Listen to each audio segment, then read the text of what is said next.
This is Secret Life of Symbols.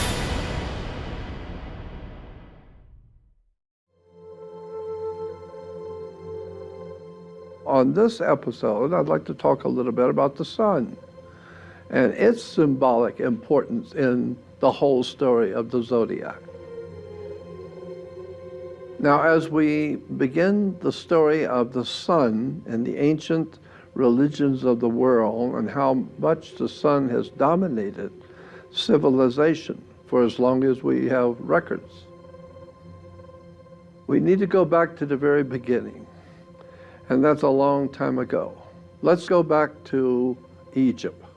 We'll start in Egypt because that's one of the oldest civilizations on the earth, and we will see how Egypt developed the concept of the importance of the sun in relation to theology and spirituality and religion.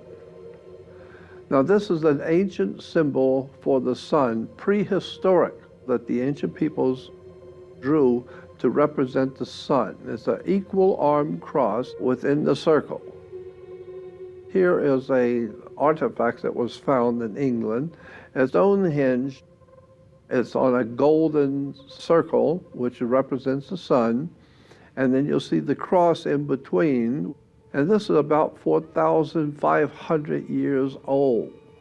Almost 5,000 years ago, ancient mankind drew pictures of what they perceived the sun to be as an equal arm cross, and you will see it also in the ancient religions of the Near and Middle East.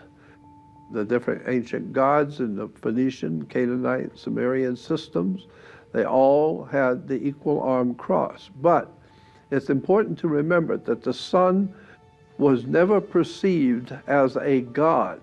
It was perceived to represent the spiritual qualities of God, in that it brought life to the earth, it brought warmth to the earth, it brought energy for us to live.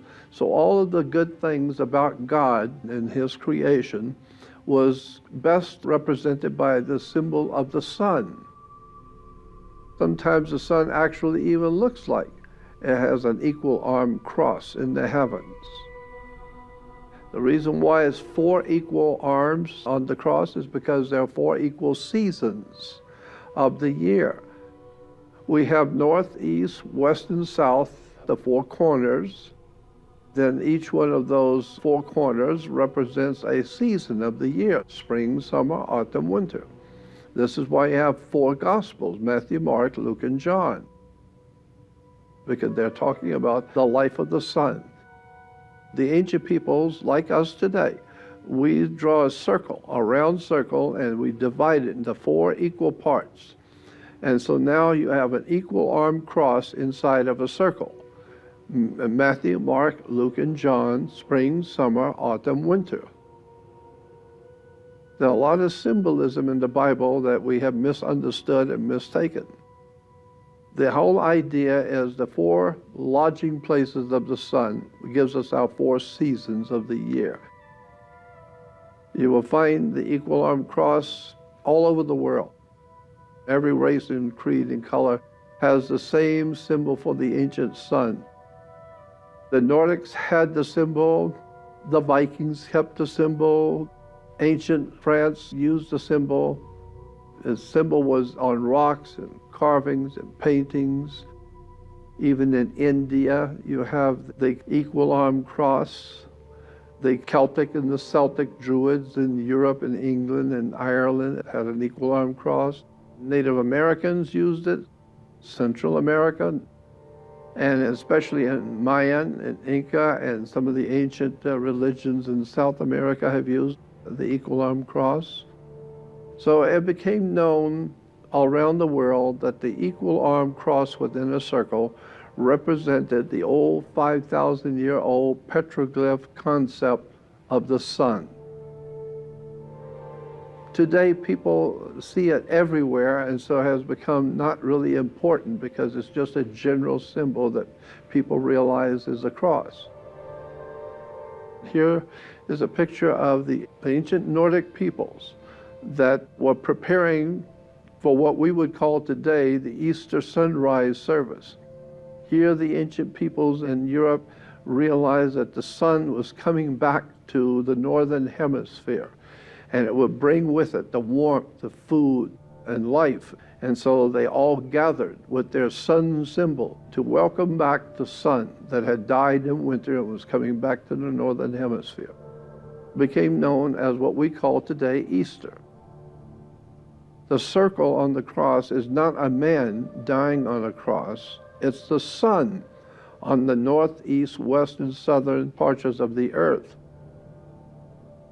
The idea being, of course, is that when the sun dies in winter, and then when it is reborn on December 25th, the sun actually begins to move northward. And when it does, that tells the world that the sun is now coming back to the northern hemisphere, bringing back the sun to us in the northern hemisphere. Because for us in the northern hemisphere, the sun was dead to us because it was in the southern hemisphere. But now it's being born again and coming back to the northern hemisphere. That's the whole story in itself, is the vision of the sun going southward and dying on the cross and then being reborn on December 25th when it moves 1 degree northward and now is coming back and sort of springing back to life. And so in the spring, we call it springing back to life. Well, you will have the symbol everywhere, and even the European Agency for the Euro uses the same equal arm cross to represent the new Euro establishment. You will always find in royalty throughout the world, royalty and governments always use this equal arm cross. The Nazis used it. Even in the parade of the Nazis used the swastika, which is a symbol of the sun also. But you will see also that they are using the equal arm cross. Coptic Christians, even the kings and rulers like the emperors of Europe, always had the equal arm cross on their staff, equal arm cross with the sun god and churches. In September, mid-September, around the world, Christians will gather in schools and universities to worship their God Jesus, who died on a cross. And when they call this ritual, see you at the pole. See you at the pole means that Christians will gather around the flagpole at their colleges and schools to venerate and to worship Jesus, God's Son, the light of the world. Well, of course, the sun is the light of the world. But here are Christians gathering to worship Jesus, never realizing that they are actually meeting around a very ancient symbol of the old petroglyph cross. That this symbol of an equal arm cross within the circle represents an old ancient idea of how to picture the sun.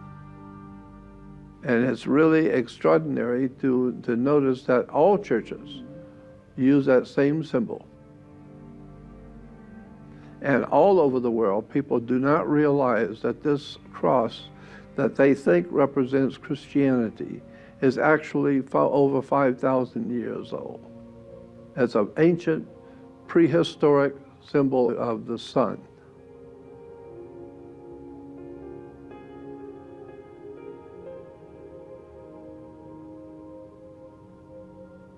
Jesus has always represented the sun, the S-U-N, not S-O-N. The etymology of the word for the sun, you see that sun can be S-U-N or S-O-N, and depending on how it's used. S-O-N and S-U-N are used interchangeably in Christianity. Illustrations in the Christian church, you will see they're all actually a round, glowing sun. Not a young child or a baby or a man, but the S-U-N. There's two words, S-U-N and S-O-N, but the Christianity and Judaism are based on the worship of the S-U-N, not S-O-N. That's a misunderstanding. That misunderstanding is part of the history of the English language. Because if you go back into the King's Old English, you go back into the history of the English language, there is a phenomena which in English class you will learn is called the lazy O. The lazy O is a phenomena in English which means that translators always translated son, S-O-N and S-U-N, all in the same sentence. And so it became known as the lazy O. They were talking about the S-U-N, but they used S-O-N because they were lazy. They just used either one. The mother of Jesus is Mary, which is actually Mari, M-A-R-I, not M-A-R-Y. Mari means pure. And therefore the mother of Jesus is a virgin, or Virgo. One of the 12 signs of the zodiac is a Virgo, the virgin. So here is Mary, or Mary, the virgin, Virgo, holding the baby Jesus, or God's Son, the light of the world. Today we still have Jesus as God's Son in the heavens, and he became now a great sun god. But the question you need to ask yourself is, who owns the sun? We assume that the sun must be owned by someone. Well, mankind doesn't own the sun. If anything, you would say maybe God owns the sun. So if God owns the sun, then it's God's Son, and he's the light of the world. Of course the sun is the light of the world. Looking at the communion host, the Catholic communion host, you will see it always looks like the old ancient petroglyph sun. You see that the sun in Jesus' hand represents the S-U-N. The Holy Eucharist represents the sun. This is why the priest in the church on Sundays will raise the sun, they will raise it. And why? Because that's what the sun does, it rises. So the sun rises. This is why we have the symbols on the host in the Catholic Church. It is always the old petroglyph sun. Jesus means God is with us. And you will see the priest is representing Jesus, how? As a son. All of this goes back many, many thousands and thousands of years before Christianity ever existed. It has nothing to do with Christianity at all. It has to do with exactly what it's showing, sun worship. And today we're still doing the same thing. We're worshiping the sun. And you will see the sun is prominent in all of Catholicism. Everywhere you look in Catholicism are worshipers of the sun.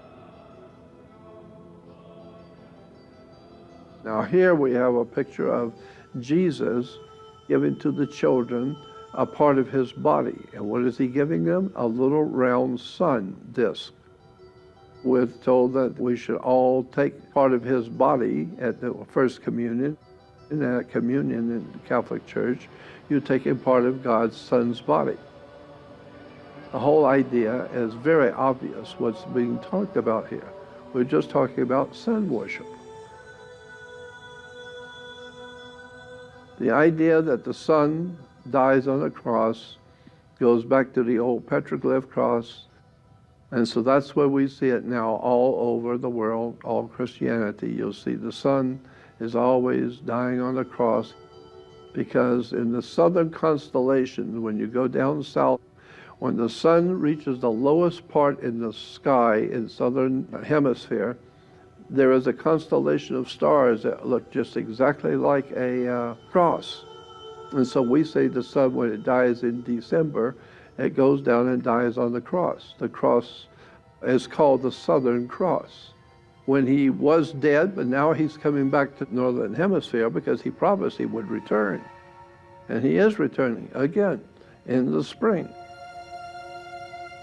Solar symbolism of the sun going southward each day until it finally reaches December 22nd, when it's lowest point in the southern sky. It's down south now. It's gone south. But on December 22nd, the sun goes as far in the south as it's going to go, and it stops going southward on December 22nd. It doesn't go any further southward. Then on the 23rd and 24th, it rises on the same degree. And therefore, for 3 days, it doesn't move at all, stays in that same degree. So we say, and the ancient people said, that Jesus, or God's Son, died for 3 days. Why? Because it was moving every day, and now it's not moving for 3 days. So for 3 days, the sun was dead, and on December 25th, the sun moves 1 degree northward, which indicates, even the United States Navy will show you on their instruments, that it indicates the sun is now alive again. He's born again. Now he's going to work his way back to the northern hemisphere, because he said, God's Son said, I will return. Well, he does. He returns every year. So what do you see? Do you see a man on this cross? Do you see a man dying on the cross? No. This is what is actually meant by dying on the cross. It's the sun. During the summer, when the sun is in the northern hemisphere, it is in the constellation of Leo, so he is the lion of the tribe of Judah. And then when he dies in Capricorn, down south when he goes south. And so now he dies in the winter. And then he comes back and springs back to life. And when he comes back to the northern hemisphere, we call it spring. But when it crosses the equator, the sun will have to cross the equator coming back to us in the north. When it crosses the equator, it is said to have passed over the equator. So in the Hebrew religion, when the sun passes over the coming back to the northern hemisphere, they call that celebration the Passover. But for Christians, they're worshiping the sun also as it passes over, but they refer to it as the resurrection. God's Son has been resurrected. He's come back. It doesn't matter how you say it, a resurrection or a Passover. It just means the sun is coming back to us in the northern hemisphere.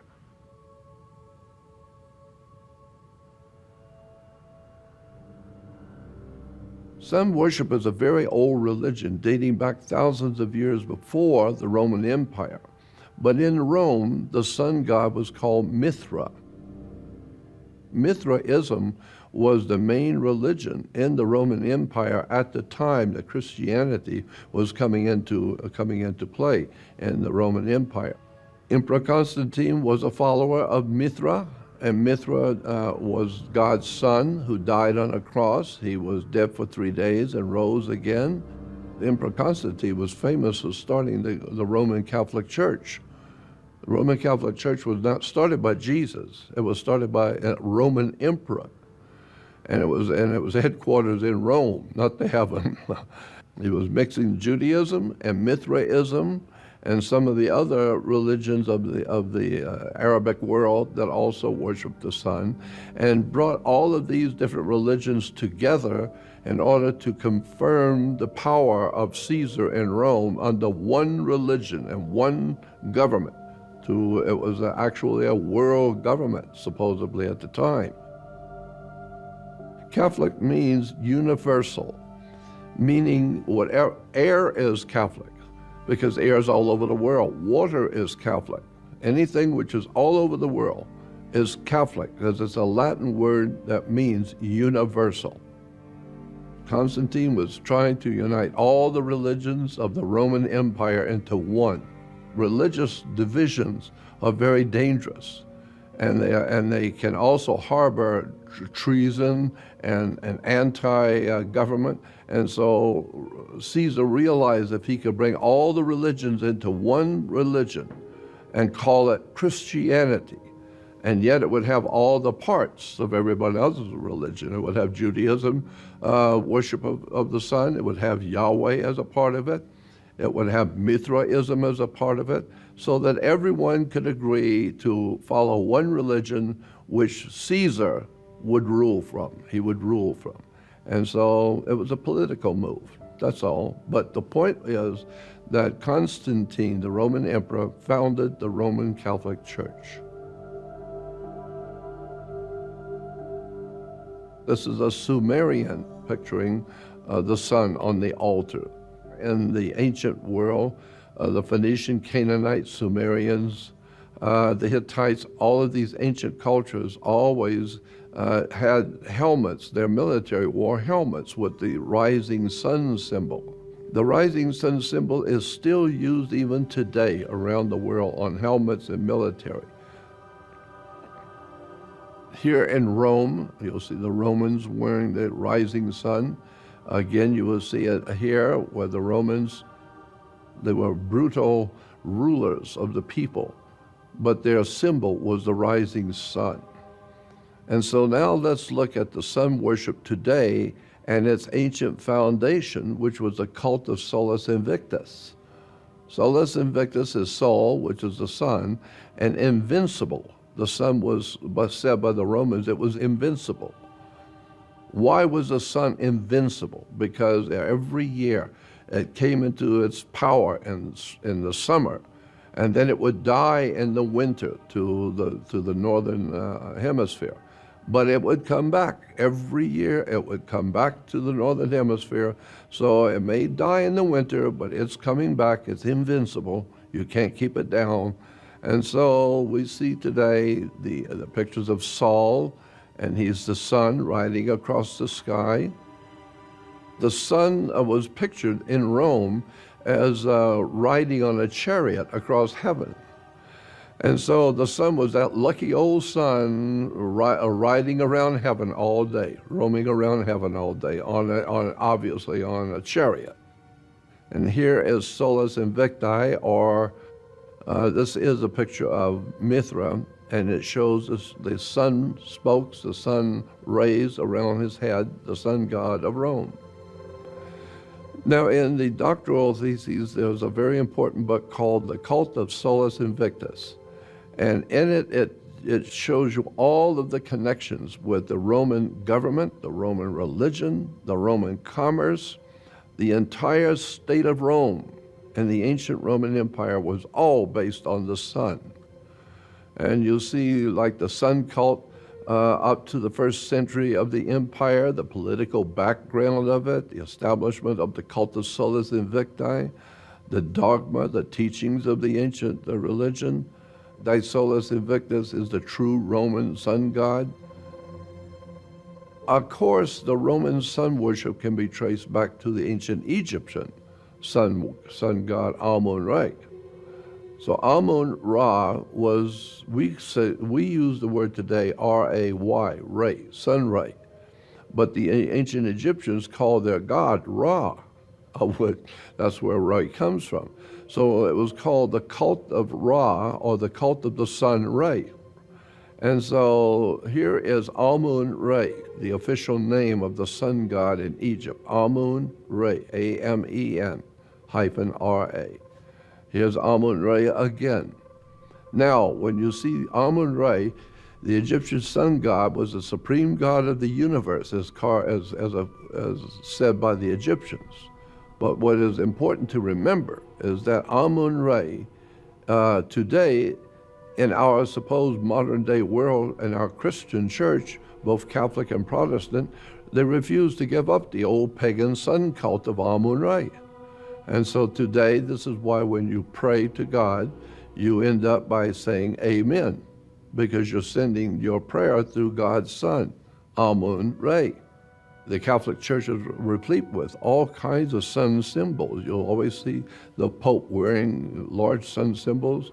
It's on his hand, it's on his gloves, it's on the outside of churches, it's at the top of churches also, implying the sun is risen, and the sun rays are dominating the Catholic Church all over the world.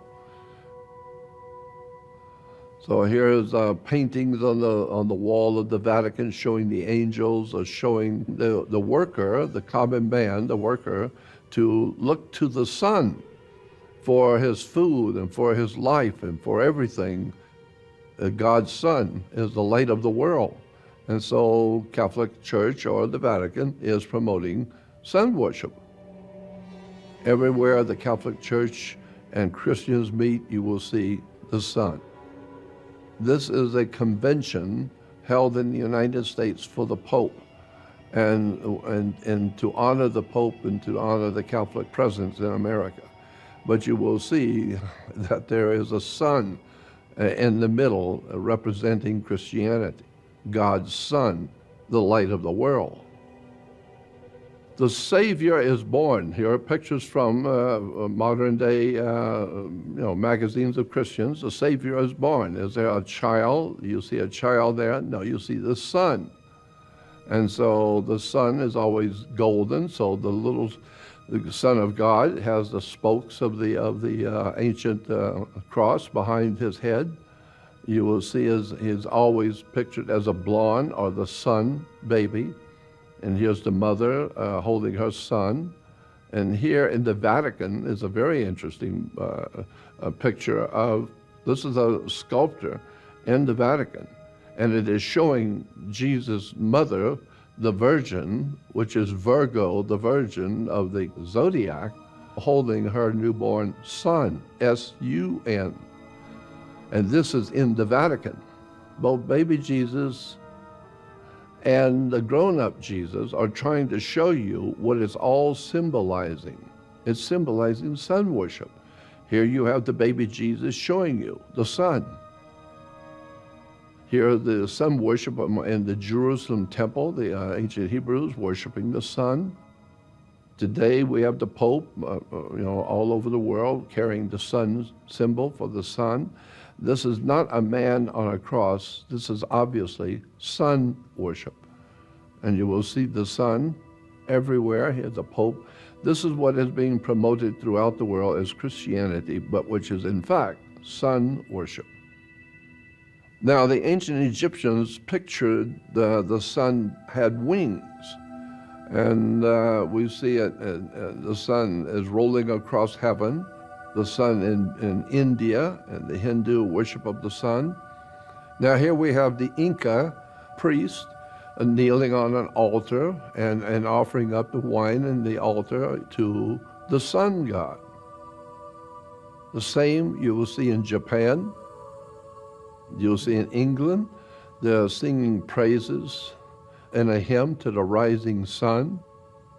The wood carving picture of the Jews and worshiping the sun. And here again is the four Gospels, Matthew, Mark, Luke, and John. And they're writing about their Savior, the sun.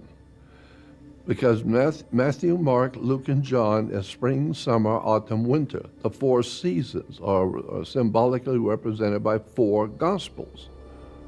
This is a very important book showing that the sun in the church today, cathedrals are solar observatories. Now, of course, in India, the most important sun god in India was Krishna. We know that the Jesuits, when they went into India back in the 1500s, they learned very quickly the whole religion of God's Son, the light of the world in India, who was Krishna.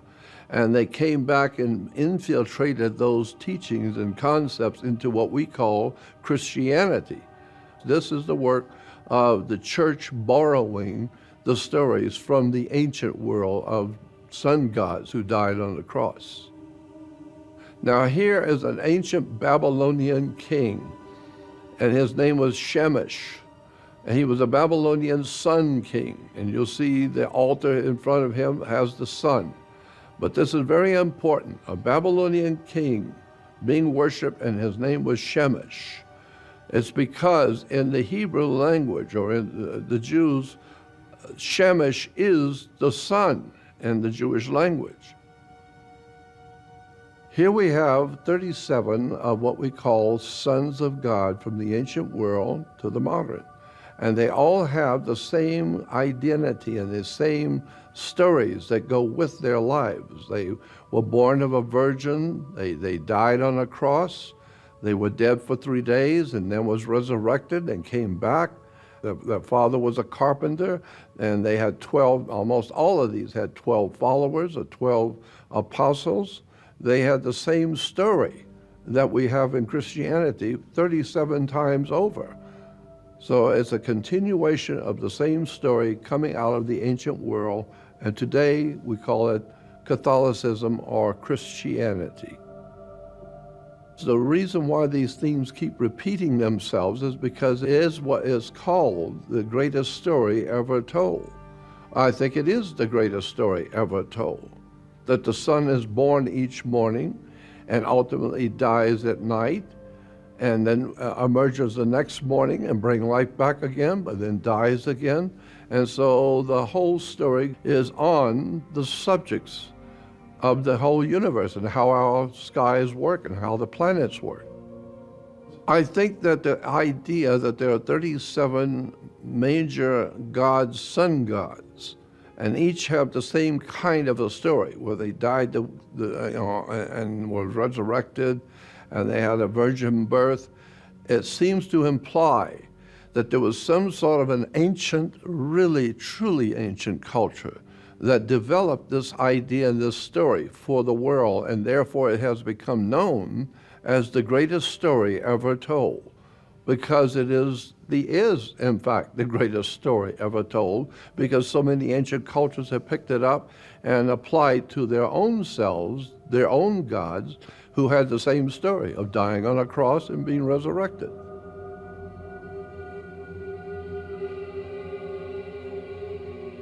There will not be any Messiah coming back for the Jews, for the Christians, or for any other religion on the earth. It's all based on ancient concepts of the prehistoric and ancient world of the sun representing life to the earth. So there won't be any Messiah coming back because there was none to start with. It's all based on the sun being the giver of life. So now that we have the technology today that we have, where we can talk to the world through the system of technology, we can now begin to show the whole world where all of this has come from. All of these ideas and concepts and gods and sun gods have come from. We're now able to do that with the technology we have today. So many people today are now beginning to see that their ancient and highly venerated religions are merely part of a world continuation of a same story, the greatest story ever told. I'm Jordan Maxwell, and thanks for watching. This is Secret Life of Symbols.